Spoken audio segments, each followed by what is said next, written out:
pecado es la infracción de la Torá. El pecado es la infracción de la ley. El pecado es la infracción del manual de instrucciones. Entonces lo que está pasando en Mateo 7 es que se están parando delante de él y él dice: apartaos de mí, ustedes que practican la infracción de mi ley. Ustedes no guardan mi ley, están pecando. Impío versus justos, Santiago 5:16. Por tanto, confesaos vuestros pecados unos a otros y orad unos por otros para que seáis sanados. La oración eficaz del justo puede lograr mucho. ¿Y cuál es la definición de la palabra justo? El Strong's 1342 nos dice que es observar leyes divinas. El ser justo es hacer lo correcto. ¿Qué es hacer lo correcto? Hacer lo que Dios dice. Por eso es que Yeshua dice en Mateo 5, yo no vine a destruir la ley, vine a cumplirla, a darle significado, a llenarla. Por eso él dice que hasta que pasen el cielo y la tierra no se perderá ni la letra más pequeña ni una tilde de la ley. Y él dice que cualquiera que enseñe que la ley de Dios está abolida será pequeño en el reino. Entonces tenemos dos justicias. Tenemos la justicia de Cristo, que me permite el no tener que hacer nada más que creer en Él. Y cuando yo camino con Él, esa justicia se me transfiere a mí y puedo entrar al cielo en el día del juicio. Pero la justicia que tiene que ver con, literalmente, mi recompensa en los cielos, tiene todo que ver en cómo yo vivo mi vida. Tiene todo que ver con guardar las leyes divinas, porque no dice que la oración eficaz del que solo cree en Jesús logra mucho, sino la de aquellos que son justos, los que hacen lo correcto. 5 eran insensatas porque no tenían suficiente de la palabra de Yahweh, su aceite, su Torá, su luz, para que les durara a través de la noche. Si no me cree, haga un estudio de la palabra luz, de la palabra aceite y de la palabra palabra. Solo en el libro de los Salmos si quiere. Y usted podrá ver cuántas veces la palabra de Dios es llamada luz. 119:9. ¿Cómo puede guardar el joven puro su camino? Guardando tu palabra. En el 11 dice: en mi corazón he atesorado tu palabra para no pecar contra ti. Y en el 10 él dice: no dejes que me desvíe de tus mandamientos. Porque el desviarse de los mandamientos es desviarse de la luz. Porque la luz, la Biblia dice que son los mandamientos que te guían como un GPS a la dirección que tienes que ir.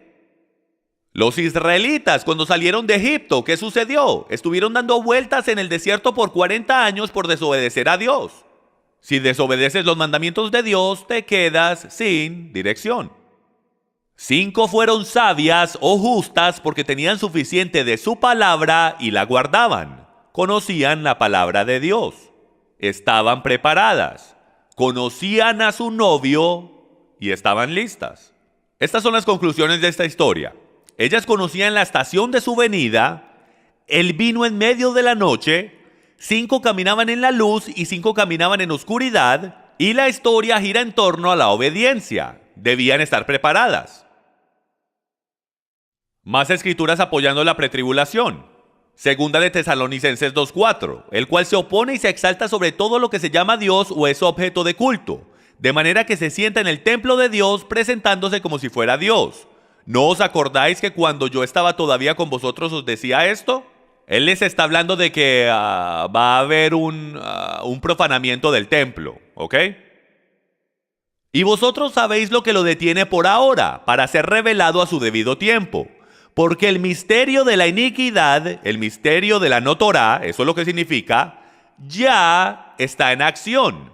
Solo que aquel que por ahora lo detiene, lo hará hasta que él mismo sea quitado de en medio. Esta es una escritura que usan para decir, miren, aquí está, el Espíritu Santo va a ser quitado del medio cuando el hijo de perdición o el anticristo venga. El Espíritu Santo va a ser quitado del medio. Y si el Espíritu Santo es quitado del medio y el Espíritu vive dentro de mí, ya ven la lógica, significa que no estamos aquí. El problema es que no significa eso.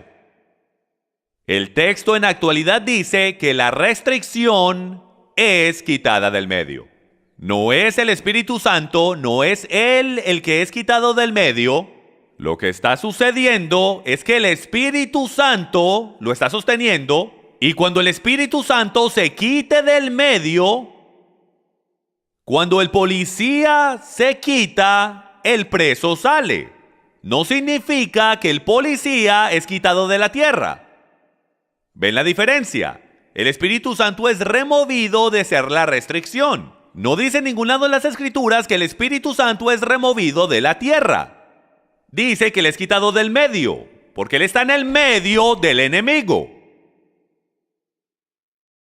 El permitir que el hombre de perdición venga no es lo mismo al Espíritu Santo ser removido de la tierra. Y Daniel capítulo 10 es un gran ejemplo. Daniel estaba orando y Gabriel fue enviado y Daniel ni siquiera sabía hasta 21 días después que Gabriel aparece y dice: hombre, qué pena, me enviaron inmediatamente que empezaste a orar, pero estuve restringido por el príncipe de Persia. Y no fue hasta que Miguel vino, le dio una paliza y así pude venir a ayudarte. Agradezcámosle a Miguel, porque Gabriel estaba solo en contra de los príncipes de Persia. Fue restricción. Primera de Corintios 6:19 dice que nosotros somos el templo del Espíritu Santo, y todos estamos de acuerdo con eso. Y si hay santos en el Señor en la gran tribulación, entonces el Espíritu Santo todavía está aquí. Cuando habla de los santos en el libro de Apocalipsis, puedes ver a los santos en el libro de Apocalipsis en la tribulación. Por el mero hecho de que hay santos y somos el templo del Espíritu Santo, el Espíritu Santo está aquí. Ahora, lo que muchos dicen es que esos no son cristianos. Hablaremos de eso más adelante. Romanos 5:9. Entonces, mucho más habiendo sido ahora justificados por su sangre, seremos salvos de la ira de Dios por medio de él. Esta es otra escritura para apoyar de que seremos salvos de ira, de lo cual yo personalmente estoy completamente de acuerdo. Pero ira y tribulación son completamente diferentes. Ira es completamente diferente a disciplina y pruebas. Es igual como yo siendo un padre. Yo puedo disciplinar a mis hijas, pero yo jamás descargaría mi ira con ellas. Hay una diferencia. Ambos en el griego y en el hebreo, la palabra ira significa castigo o sentencia, específicamente en el día del juicio. Eso es lo que esa palabra significa en ambos el griego y en el hebreo. No significa tribulación, significa juicio. Significa específicamente el día de juicio. O el día del Señor. Vamos a ver el día del Señor en Ezequiel 33. Porque cerca está el día, sí, está cerca el día del Señor, día de nublado, la hora del castigo de las naciones. Joel 2:31, el sol se convertirá en tinieblas y la luna en sangre, antes que venga el grande y terrible día del Señor. Entonces algo sucede en el grande y terrible día del Señor. Ese es el momento de la ira. Ese es el momento en el tiempo en que la ira de Dios será derramada sobre las naciones. Y dice esto en 2 de Tesalonicenses: pero con respecto a la venida de nuestro Señor Yeshua el Mesías y nuestra reunión con Él, os rogamos, hermanos, que no seáis sacudidos fácilmente en vuestro modo de pensar, ni os alarméis ni por espíritu, ni por palabra, ni por carta como si fuera de nosotros, en el sentido de que el día del Señor ha llegado. Que nadie os engañe en ninguna manera, porque no vendrá sin que primero venga la apostasía y sea revelado el hombre de pecado, el hijo de perdición. Entonces aquí nos está diciendo y nos está dando una línea de tiempo de que la segunda venida del Mesías no puede ocurrir hasta que el hombre de pecado o el anticristo sea revelado. Hasta que venga la apostasía y sea revelado el hombre de pecado. Esto es problemático para una persona de pretribulación porque esto nos está dando información de que esto no sucede hasta más allá de la mitad. Entonces, ¿cuándo sucede? El capítulo 9 de Daniel no lo dice. Y él confirmará un pacto firme con muchos por un 7. Pero a la mitad del 7, y esos son años, pondrá fin al sacrificio y a la ofrenda.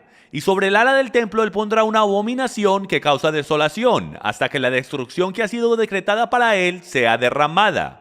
Entonces, esta escritura es usada para hablar de los últimos 7 años de la tierra. Y como a la mitad de eso, a la mitad del 7, el anticristo pone un ídolo en el templo y causa una desolación, la cual es llamada la abominación de desolación, la cual está conectada con 2 de Tesalonicenses 2, versículo 3, diciendo que ese día no vendrá, hablando de la segunda venida del Mesías, hasta que este momento ocurra. Y ese momento está en Daniel capítulo 9.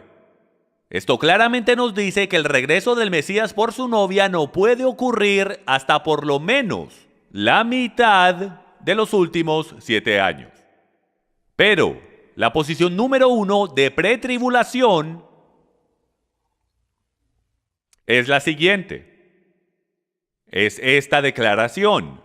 Dios trata a Israel diferentemente de cómo trata a la iglesia del Nuevo Testamento, y todos los pasajes que aparentan hablar de los santos yendo a través de tribulación se refieren al pueblo judío.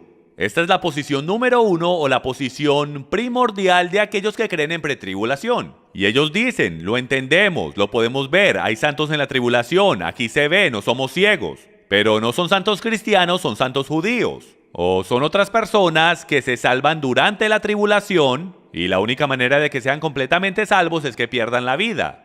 ¿Ok? Vamos a discutir esto para ver si es verdad. ¿Es el nuevo pacto para los judíos o para los gentiles? Esta es una declaración problemática para el cristiano tradicional de hoy, porque la teología tradicional de las iglesias es de que el nuevo pacto es solo para los gentiles.